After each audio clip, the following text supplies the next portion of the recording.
সময়ত ব্যক্তিবোৰ সঁচা কথাৰ সমৰ্থক আছিল। এসময়ত ব্যক্তিবোৰ সঁচা কথাৰ সমৰ্থক আছিল। সময়ৰ লগে লগে ব্যক্তিবোৰো সলনি হ'ল। এতিয়া ব্যক্তিবোৰে সময়ৰ লগত তাল মিলাই চলে। ব্যক্তিবোৰ এতিয়া সমস্ত মিছা কথাৰ সমৰ্থক। মই যেতিয়া মিছা কথাৰ জাল এখন পতাৰ কথা ভাবি থাকোঁ, ঠিক তেতিয়াই যেতিয়া তাই টিক টিক টিক কৰি মোক সমৰ্থন কৰে, ঠিক ঠিক, আৰু মই নিজৰ প্ৰতি আস্থাই হৈ পৰিলোঁ।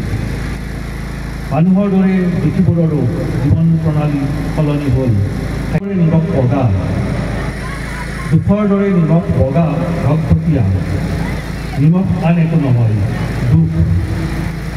এই যে পৃথিৱীৰ নিভাগ পানী, জগতৰে চকু পানী, য'ৰ পৰা হয় নিমখৰ জন্ম। নিমখ খাওঁ বাবেই আমাৰ তেজ লুণীয়া, অশ্ৰু লুণীয়া, ঘাম লুণীয়া, আনকি হৃদয়টো দুখৰে ভৰাল, লোণৰে ভৰাল। সেয়েহে হৃদৰোগীয়ে নিমখ খোৱা প্ৰায় মানা। নিমখ খাওঁ বাবেই আমি দুখত পৰোঁ, নিমখ খাওঁ বাবেই আমি দুখত পৰোঁ। সেয়েহে আমাৰ জীৱনৰ তিনিভাগেই দুখ। প্ৰিয়, নিমখ নহ'লে আমাৰ পেটলৈ ভাত নাযায়। নিমখ নহ'লে সকলো সোৱাদ হয় মিছা। আমাৰ জিভাই আটাইতকৈ পচন্দ কৰে নিমখ। কাৰণে অকাৰণে আমি নিমখ খাওঁ, কাৰণে অকাৰণে আমি দুখ পাওঁ। সুখতো আমাৰ চকুলো নিমখীয়া, দুখতো আমাৰ চকুলো নিমখীয়া। শিশুৱে নিমখ নাখায়, সিহঁতক গাখীৰত মিহলাই দিব লাগে আনন্দ অৰ্থাৎ চেনি। তাৰ পাছত লাহে লাহে এদিন সিহঁতেও ভাল পাই উঠে নিমখ। তেতিয়া মাকে প্ৰতিবেশীৰ আগত ঘোষণা কৰে যে তেওঁৰ ল'ৰা ছোৱালীহালে গাখীৰ নাখায়, ভাল পায় কেৱল নিমখীয়া। এইদৰে শিশুবোৰো লাহে লাহে নিমখৰ চিকাৰ হয়, দুখৰ চিকাৰ হয়। গছ-গছনিও নিমখ ভাল পায়, নিমখ পালে সিহঁত বাঢ়ে। ৰ'দৰ কোনো ঘৰ নাই, সি য'তে ত'তে পৰি থাকে।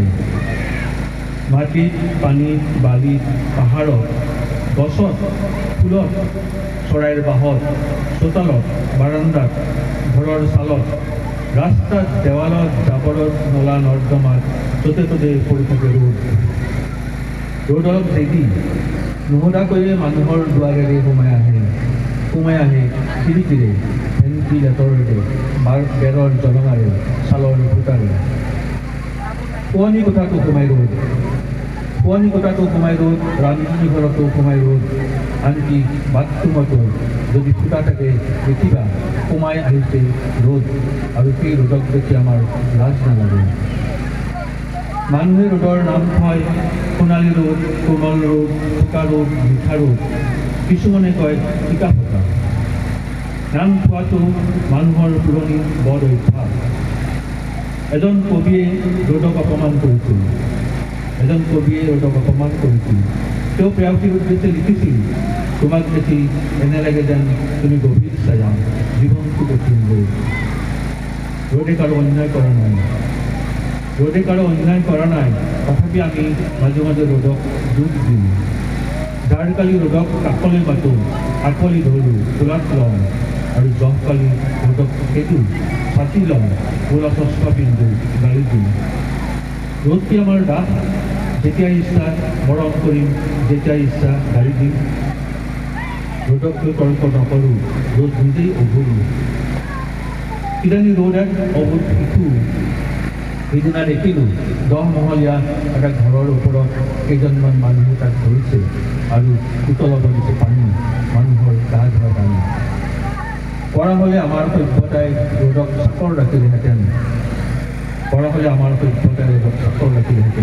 কিন্তু ৰ'দ স্বাধীন যেতিয়া নিৰ্বিকাৰ অজৰি। ৰ'দক তৰ্ক নকৰোঁ, ৰ'দ ভালে থাকক।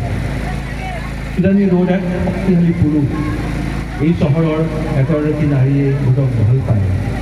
তেওঁ ৰ'দৰ বাবে চকুবোৰ পাৰি থয়। খিৰিকীৰে আহি ৰ'দ বহি থাকে তেওঁ পাৰি থোৱা চকীবোৰত। ৰ'দ যলৈকে যায় চকীবোৰ তেওঁ তালৈকে তুলি লৈ যায়। তেওঁ ল'ৰাটোৰ নাম ৰাখিছে ৰ'দ, ছোৱালীজনীৰ নাম ৰাখিছে ৰ'দালি। কেৱল সেই নাৰীৰ বাবেই ৰ'দ নাহে এই পৃথিৱীলৈ, ৰ'দ আহে সকলোৰে বাবে।